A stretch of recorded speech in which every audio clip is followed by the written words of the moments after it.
Ghanatube so we have for model snowy. Masan so atenasibio in some ahodo kobe nyina no nsa ebeka wo channel we so enti ntempa no so mennom enkwan no enja fonti ye be wakotie in some ahodo bi ekoso wo Ghana na yaba. Start with Paul Adomochire, who is the host of Good Evening Ghana. He's also the immediate past board chair of the Ghana Airport Company Limited. In the first term of Nana Akufo-Addo's government, he was also a board member of the NCA. If there's time, I'll ask him some questions around some communication issues. Paul, great to have you. You are fine fertile. Thank you. Wonderful. Wait, this whole idea of you going to OSP and invitation, did it come as a surprise to you? Based on the fact that we knew you'd done shows on the Office of the Special Prosecutor. Were you surprised when you were invited to go and answer questions? No, I wasn't. And I think at the outset, we have to say that the OSP has the right to investigate the things he has to investigate. Okay. He is an appointee of state, and he's paid by taxpayers' money to try and reduce corruption or to eradicate corruption altogether. The bill, OSP bill that went to Parliament, talked about how, in spite of the Office of the Attorney General, there should be still another agency, and many people agreed with it. So the OSP has a right to do his work all the time. There's no questions about it. But yes, we have been critical of some of the things he had done, and he had also been upset about some of our criticisms, some of which were expressed directly, in person, and all of that. So yes, we are aware that maybe somebody there is not happy, but we don't think that because somebody is not happy, he will prosecute you wrongly. If we are thinking that there's something wrong, then it's based on the facts that came to us. So yes, we do not think the OSP does not have the right to invite me or any other Ghanaian. And so when he invited me to show up last week, Thursday, my lawyers wrote back to him that there are two senior lawyers who would have represented me, but they are not available. So can we reschedule for the next Monday? They wrote back a very stern letter saying that you cannot reschedule, you have to come. So I went. So yes, I respect the OSP's power to investigate and to prosecute where he finds something to prosecute. Manasseh Azuri had made some posts around some procurement matters in which he referenced the Ghana Airport Company and also mentioned your name. Do you think that influenced the whole decision to invite you? I wouldn't know. I spoke to Manasseh personally about it. He sent me some questions. I understand that he's published them, but I don't know how the OSP does his work. And the OSP has power to investigate, so I really wouldn't know. But the OSP still has power within himself to conduct his own investigations. But would write up by a prominent journalist, which then sort of raises questions for you in the public, not, I wouldn't want to use the word prejudice because that probably predated the invitation, but obviously that contributes to the build-up, doesn't it? Well, I mean, Manasseh's concern was about SML, and Manasseh's story was really that this SML has metamorphosed itself into something at Ghana Airport, and so Ghana Airport people would know how that metamorphosis occurred, which I think is fair, but I don't know whether the OSP invited me because of that. But he also says that the current, the contract for which Ghana Airport Company needs to answer questions is actually a transmogrification of SML. He actually says that it's the same people, there's a different name, but it's like the same principles. So clearly he's sort of drawing a link between the SML deal and then a contract that the Ghana Airport Company awarded to this company, which he believes an offshoot, for which he believes you knew, because he claims you had a meeting with him or spoken to him where you sort of said you had even met the people the night before or sometime. So we are not dealing with Manasseh here, but it seems to be the same case that has changed into GSA, correct? I don't know whether it's the same case. So. It may have similarities, but I don't know whether it's the same case because the OSP's letter had a reason why you've been invited. Corruption-related offenses and public procurement breaches relating to this contract. Okay.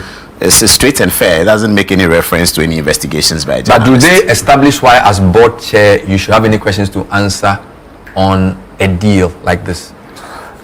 They don't, and I was saying that is how we felt that there has to be some difficulty with this, because why would you invite a board chair? I heard listening to your sister, another station on Saturday, Madam Vicky Bright, a corporate governance expert, was expressing wonder why a board chair will be invited for either procurement breaches or so. When they say corruption and corruption-related offences, that itself does not capture any offence, but all the offences come under it. So there's stealing.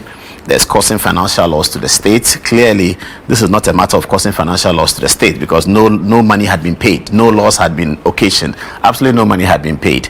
And then there's also procurement breaches, which has nothing to do with board, because the public procurement law identifies the entity head, the CEO, as the people they deal with. I, as board chairman, never wrote any letter to public procurement. I never engaged public procurement. There were several procurements, as I have told the OSP in the interrogation, that the board is not even aware of. The board doesn't need to know. So procurement, board and procurement, it sounds incongruous, but investigative authorities know what they are doing. So this was a contract about revenue assurance. Now, the Minister for Transport at the time had told us that we needed to develop other ways of making money for the airports. They call it non-aeronautical ways of making money for the airport. So the aeronautical ways are the plane ticket and all of that. Non-aeronautical are maybe shops, people have shops, how much do you charge them? And it was a big concern. The cargo area was also a concern, and management and board knows about this. So the concern about the cargo area question was, are you really making the money you should be making from the cargo area as an airport? So if you take this Skywater, for instance, if it comes in from elsewhere abroad, it comes to the airport, is cleared by an agent, and then the agent, when he clears it, they tell Ghana Airport Company what business has been done, and out of that, a calculation of the commissions or whatever they pay to Ghana Airport Company is determined. There was a suspicion that perhaps the Ghana Airport Company is not getting what it should get. So this was about people coming to do a presentation to the airport company and say that I have the technology to be able to give you in real time what you should be getting. So they were told that, okay, let's develop it further, work with management, and let's see. And then we told them at the outset that the bad news we have for them, though, is that we don't have money to pay. We can't pay. So they will have to do the work, and if they are successful at the work, then we can think of a commission for them, but to pay them, we can't. Okay, so that's the beginning. So they said, okay, well, no problem. They are confident that they'll be able to do the work. So they take the systems of Ghana Airport historically, maybe the last 3 months, how much did you receive? They do some algorithm analysis and tell you that you could have received this when you were getting this. Okay, so they work together with the management. They come back to the board and do a second presentation. In the presentation, they show us really fantastic figures of what we are losing. And we all are overwhelmed that, are they really serious that this is true? And they said, yeah, this is true. But these are very young men who seem to be very IT savvy. So this is what the whole contract's about. So the contract's about, okay, so give them the right now to do this assessment. Now, how anyone will know that the board was doing absolute fidelity to the company is that this contract, if it's successful, will gain more revenue for the company. But in doing the contract preparations, we were all sure that we will not be there by the time the success occurs. So when the success comes, whoever is in charge of GACL at the time will take credit for it. We were aware of that. It was a long-term contract. Yeah, we were aware of that. So in fact, the contract was signed, apparently, as I found out, on 4th December. Because we had finished our work. The last meeting we had, I think, was in August, something like that. When did the process start, do you know? The process started in March of 2024. So the process starts with, come and do a presentation to the board. Okay. The board hears you. The board says, okay, management, can you take this further? Okay, they take it further. Management comes back and say, board. So this was like they came to you. It wasn't like you had opened something. They found a problem and said they wanted to solve it. No, we were looking for people to solve the problem. Okay. So one presentation came, so we listened to it. As far as we are concerned, listening to the presentation at the board stage is preliminary. No commitments have been made. There's absolutely no problem. We can listen to 10 presentations and don't proceed with it, and proceed with one. At that stage, it is when you are beginning to procure the service. It is then that there's a commitment. So we listened to the presentation. We said, okay, management, work with them, let's see. They came back and said, it looks like they have a story to tell. Let's hear them. We heard them. And then we said, okay, go ahead and work it out. Go ahead and work it out means management always knows what to do with that, because the board is just a supervisory and say, we think this is good, look at it. Management may well come back and say, well, there was some information that you people didn't have, let's give it to you and see whether you still think this is good. All of those things. So management went ahead and then did the contract. So this is the matter of this contract. Now, So it wasn't like because don't forget, you mentioned that even Vicky Bride has said that the issue of board and contracting and procurement. So it was the board did not actively choose the final winner of this company. No, it's not a winner. Also, there was no competitive. It was just one company. It's a process that we are thinking, can they do it? And, and so the public procurement has, is it sole sourcing they call it? Yes. And then when you want to do sole source, as I found out, you have to write to the public procurement and they have to accept it. Whether this is qualifies for sole sourcing or not. So if you, sometimes you write to them, I hear they will not accept sole sourcing. Sometimes they will accept it, but they have a basis on which they accept it. So was this done? Yeah, so a letter was written to management. The board decided that go ahead and look for sole sourcing. And then when they will write to procurement, and procurement will decide whether this should be sole source, whether this qualifies as sole sourcing or not. So procurement can decide it doesn't qualify. Procurement can decide it qualifies. This is the authority. Yeah, the procurement authority. Yes, so you write to the public procurement authority. Their board will have a meeting. They will look at it. There are basis on which they accept, and I think the management people know. Because if you're asking sole sourcing, you have to show the person has this, that, all kinds of things. So they have proceeded with that. The board says, we think this is good. Go to public procurement. Let's see what happens. And so you didn't insist that there should be competitive tendering? No, we didn't. You didn't think? We didn't quite. You see, IT solutions are such that sometimes people have evolved them themselves. They are like intellectual property. So when people bring an IT solution, and because IT solutions can easily be duplicated, when somebody brings you an IT solution and you say competitive, and other people can look at it and do it. So IT solutions are, sometimes that's why the sole sourcing is available in the public procurement. So that when somebody is bringing an intellectual property, if City TV decide that we think that there should be a documentary of this, that in trade, and then they go and tell the GIPC that, look, GIPC, we think you need this service and we can do it for you. And they say go and do competitive, then it means other people must present the same thing that City has originally thought about. So I think that the public procurement sole sourcing is for that.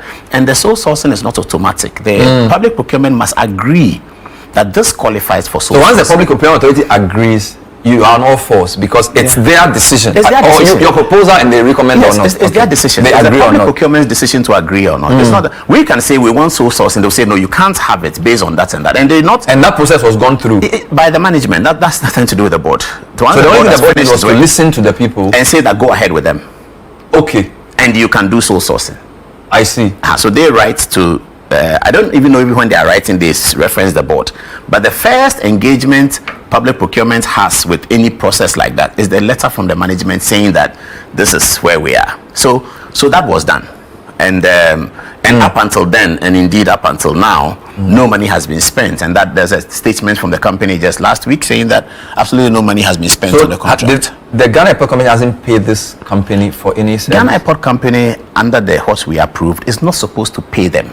How are they supposed to make their money? That's a good question. No payment at all. So we know that we are earning 100 cedis from mineral water. If you come and out of your work, you can show, or we can earn 500 cedis from the mineral water. The difference will be 400 cedis what you have added. Under the contract, or under what we discussed at the board, the proposal they brought, they wanted 20% of this 400.